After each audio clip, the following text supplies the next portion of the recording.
साथियों, आज मैं doctor Malti Thapar, former health minister Punjab, अपने मन की बात आप सबसे करना चाहती हूँ, खास करके अपने आदरणीय प्राइम मिनिस्टर जी से। प्राइम मिनिस्टर होने के नाते आप हर हिंदुस्तानी नर मादा और बच्चों सबके आप माता पिता समान हो और सबकी हर चीज़ की जिम्मेवारी प्राइम मिनिस्टर और उसकी टीम को जाती है। आज महामारी की वजह से पिछले 65 दिनों से हम लॉकडाउन में हैं। आपके ऑर्डर के अनुसार, अपने चीफ मिनिस्टर्स के ऑर्डर के अनुसार हर स्टेट जो है वो महामारी के लिए, उसकी वजह से हम लॉकडाउन में हैं।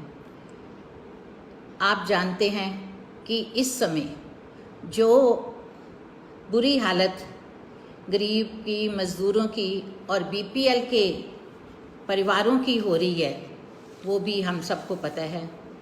और उसी का सामना करते हुए जो हमारी अर्थव्यवस्था है वो सारी चरमरा गई है और इसकी जिम्मेवारी भी सीधे और असीधे तौर से जो है वो प्राइम मिनिस्टर पर ही आती है।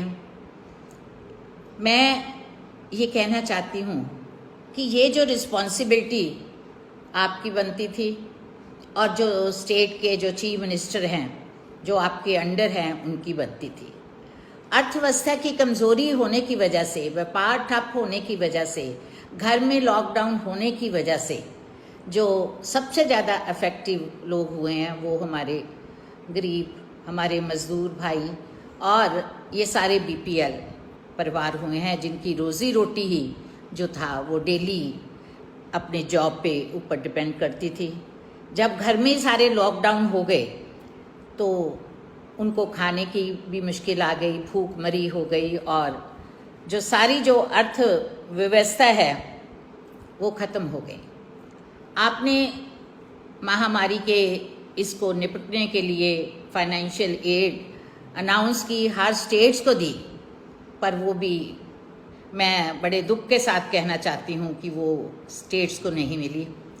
फिर इस व्यवस्था के चलते हमारे जो मज़दूर परिवार हैं वो प्रवासी, जब इनको रोज़ी रोटी ख़त्म हो गई तो इन्होंने कहा कि हम लोग अपने घरों में जाना चाहते हैं और इसके लिए उन्होंने रिक्वेस्ट की सब स्टेट्स को और प्राइम मिनिस्टर को कि जो बहुत जल्दी हमें घर भेजा जाए, हमारे लिए इंतज़ाम किया जाए।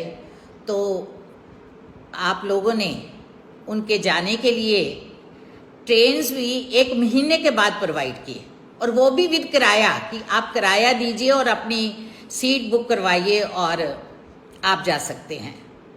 बताइए, अगर मज़दूरों के पास या इन बीपीएल परिवारों के पास पैसा होता तो वो इतने हज़ारों मील पैदल चल के, जो हमने देखा, अपनी जान की बाजी लड़ा के ये पैदल ही चले, तो उस वक़्त सोनिया गांधी जी ने, राहुल गांधी जी ने, हमारे चीफ मिनिस्टर कैप्टन अमरिंदर जी ने सारे अपने वर्करों को और अपने सारे कांग्रेस के साथियों को बोला कि इसकी जिम्मेवारी जो है वो कांग्रेस का वर्कर लेगा।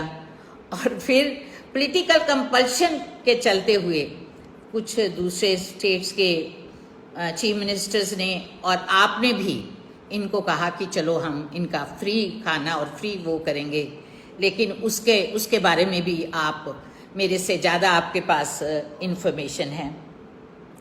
प्राइम मिनिस्टर साहब और साथियों, हम जानते हैं कि जो इकॉनमी होती है इस फॉर द पीपल होती है, but people are not for the economy. Economy का पहिया ही वो मज़दूर से ही चलता है। सो मैं आपसे यही रिक्वेस्ट करना चाह रही थी कि आपने जो अनाउंसमेंट की हैं, जो स्टेट्स को फंड्स देने हैं, इमीडिएटली भेजिए। और जो आपने इन लोगों से, बीपीएल परिवारों से वादा किया है कि हर एक को 10,000 रुपया उनके अकाउंट्स में डालेंगे, वो डालिए।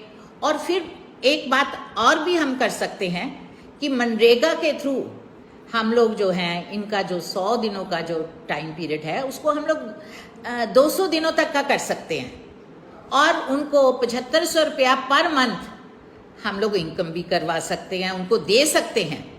दूसरा, जो हमारी स्मॉल इंडस्ट्री है, जो हमारी फैक्ट्रीज हैं, जो स्मॉल बिजनेस में है मैन हैं, वो बहुत ज़्यादा इफेक्टिव हुए हैं, क्योंकि बिजनेस सारे ख़त्म हो गए, किसी को भी कुछ इनकम नहीं, बंद रखा गया हम सब ने।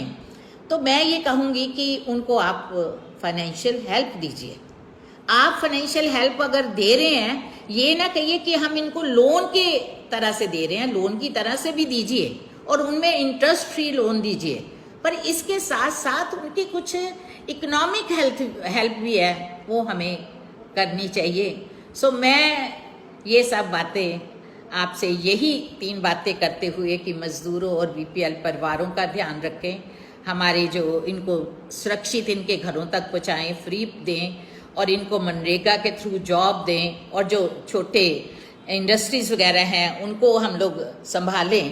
क्योंकि एक चीज़ हमें याद रखनी चाहिए कि economy without human touch is cruelty.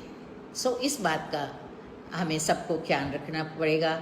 सो इन बातों के चलते चलते मैं आप सबका मेरी मन की बात सुनने के लिए समय निकाला, उसका आपको धन्यवाद करती हूँ। जय हिंद। प्लीज़।